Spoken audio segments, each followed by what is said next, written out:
Hi, welcome to Paranormal Kativity. Today I'm going to discuss some super weird disappearances. In June of 1763 or 1768, some retellings say different, a man by the name of Owen Parfitt had been paralyzed from a stroke and was sitting out on his porch after his family had moved him out there. That was his evening ritual. So he was sitting out there enjoying the nice evening, and he was watching the neighbors across the street working their field, and then he was also watching this storm that was blowing in. Well, his sister Susanna was working around the house, working in the yard. She realized that the storm was moving in pretty quickly, so she went and got a neighbor to help her move Owen into the house. When they turned around after seeing him just moments before, he was gone. Completely gone. The man can't walk. He couldn't move. He was completely paralyzed, and there was no trace of him whatsoever. Now, there are stories and legends in the area that say that before he was paralyzed, he was a very bad man, kind of sketchy sailor slash possible pirate, and so there were stories in that area of the devil taking him as payment for his life's wickedness up until the point that he was paralyzed. In 1854, in July, a man named Orion Williamson, who was in Alabama, was kind of similarly to the first story, sitting on his front porch, hanging out with his family, decided that he was going to go put the horses away in the barn and give them some shade because it was a pretty warm day. He's walking towards the barn, his neighbors see him, they wave at him, his family's watching him, they're seeing everything. Right while he's waving to the neighbors, he dematerializes. He just completely disappears from this world. Gone. On Easter of 1976 in Barcelona, very well-to-do family, husband, wife, nanny, daughter, were going on holiday, so they went to the airport. Husband went to go buy tickets. The others were just walking through the airport to try and find someplace to sit down. By the time they got there, the wife turned around and realized she was by herself. The nanny and the daughter were gone. Husband comes back and he's a little worried, and she's like, I must have just missed them in the crowd. She probably went to the restroom. No big deal. After a period of time, they realized, nope, they weren't in the restroom. They contacted security, the entire airport was checked, verified, everything was checked, and there was no trace of this nanny or the daughter anywhere. So, family is distraught, they're sitting by themselves, there's a bit of a crowd around them at this point because if somebody went missing at an airport, people would take notice, and this older woman comes up to the wife and she tells her that she needs to pray for the return of her daughter. The mom's just kind of like, okay, crazy lady. She watches, the old lady goes into the crowd and disappears from sight.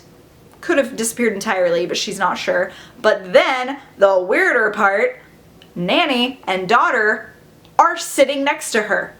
They materialized in front of the whole crowd that was there. They just were there. And the nanny was just holding the daughter. And they ask her, where were you? We looked everywhere. Security looked for you. Where were you at?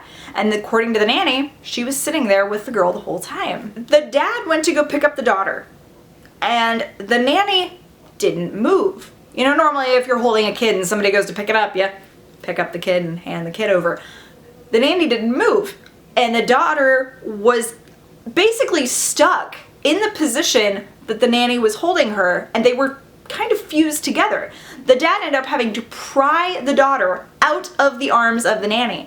And when he did, he noticed that his daughter's arms had this strange red appearance to them that they shouldn't have had. After this, they kind of got their bearings about them and decided, we're already here, we haven't missed our flight, we're going on holiday. So they get on their plane, and the nanny starts having moments of hysteria where she'll just start freaking out on the plane. The moments were in and out, but about the halfway point on the flight, her hysterical tendencies got out of control. She flipped, and she ended up having to be restrained on the plane for the rest of the flight. As soon as they landed, they were like, we're calling off this vacation, we're going home. So they all went back home. They took the nanny to the doctor. The doctor referred her to a clinical hypnotherapist by the name Francisco Ravati. And what he did was he tried to do regression hypnosis to figure out what happened at the airport. According to the nanny, she remembered sitting next to the wife holding the baby and hearing a man's voice that was somehow unpleasant to her, beckoning her. And then she also remembered seeing a red light on the floor in front of her. But when the hypnotist tried to push any further as to what happened that day, she would completely break down and be in a hysteria again. So that's as much as they ever found out about her account of what happened. In 1873, a man named James Wolson was an English shoemaker, and he was talking to all of his friends, and his friends decided to place a bet with him. He was talking about how he bet he could run 17 miles to another town that was kind of nearby. His friends thought this was just the funniest thing ever, and they're like, sure, bring it on. We don't think you'll do it. So James gets ready for his run. He just starts out on a nice, even jog. He's a pretty athletic guy. He's just going. And his friends are going to ride horseback slowly behind him because they want to make sure like he's actually running. He's not gonna somehow, you know, take extra breaks or get somebody to pick him up on a horse and take him anywhere. No, they want to make sure he actually does what he says he's doing. He was fine for like the first couple miles. And suddenly, without warning, he trips. And he disappears before he hits the ground in front of his friends on horseback. No, nothing left, just gone. There was also a story about a group of prisoners in 1815 in Peru that were all shackled together in front of other inmates and guards, that in the middle of the shackled group of people, one of them just, whoop, gone. Disappears. Slowly, like, becoming more and more transparent until he was just gone and he was nothing. Now, in every instance except for the airport family nanny baby one, all of them were thoroughly researched. People looked for years for these people, exhausting every resource they had, and no trace was ever found of these people. When I first was hearing some of these, I was like, what? How? How is that a thing?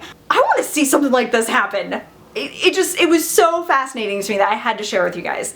So, have you heard of any other weird instances of people just literally disappearing, gone from this world forever? I want to know about it, so please tell me about it. Thank you for watching this video and listening to these stories. I have so much fun making these videos for you guys. I love each and every one of you. Thanks for watching, and I will talk to you later. Bye!